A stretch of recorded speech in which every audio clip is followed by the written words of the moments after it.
Jadi massa M1 pada meja horizontal tanpa gesekan terhubung ke massa M2 dengan menggunakan katrol K1 yang ada di sini.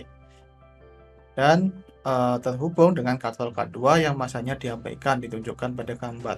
Jika A1 dan A2 itu adalah percepatan balok 1 dan balok 2, tentukan hubungan antara A1 dan A2, tentukan tegangan tali A1, A2 dalam M1, M2, dan G.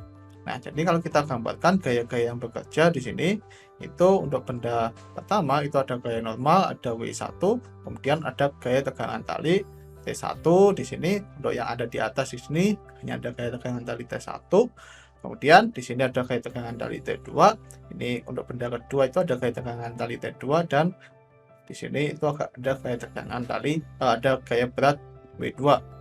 Nah, kita tinjau jumlah gaya pada katrol pertama. Nah, katrol pertama di sini kita tinjau karena katrol pertamanya itu nggak punya massa, jadi sigma FK-nya itu pasti 0 gitu ya, karena massanya 0.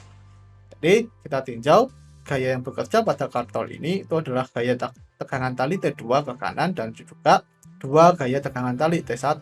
Ini ada T1-nya sejumlah 2. Itu sama dengan 0, jadi T2-nya sama dengan 2T1. Nah, kemudian kita gunakan hukum Newton kedua untuk ini.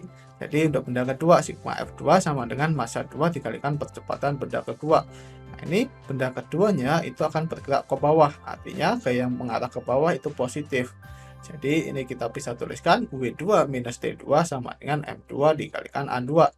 Nah, jadi M2G minus M2A itu sama dengan T2-nya itu adalah 2T1 gitu ya.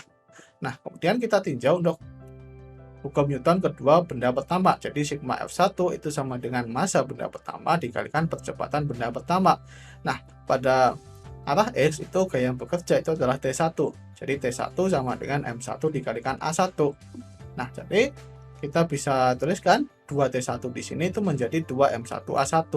Nah, sekarang kita lihat untuk kejadian di sini.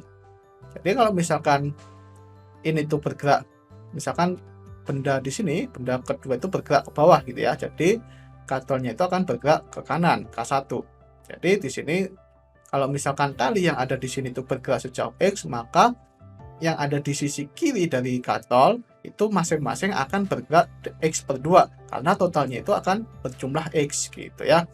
Artinya karena di sini itu perpindahannya adalah setengah tali perpindahan yang ada di sini, yang di kanan, itu berarti percepatan di kanan itu adalah 2 kali percepatan di kiri gitu ya. Jadi A2 itu sama dengan 2 kali A1.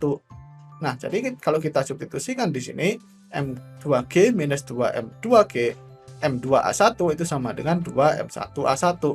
Nah, jadi kita bisa kumpulkan menjadi 2M1 plus M2 dikalikan A1 sama dengan M2G. Kita dapatkan A1-nya itu sama dengan M2 per 2M1 plus M2 dikalikan G. Nah, A2-nya itu adalah 2 kali A1, yaitu M2 dibagi dengan M1 plus M2 G. Gitu.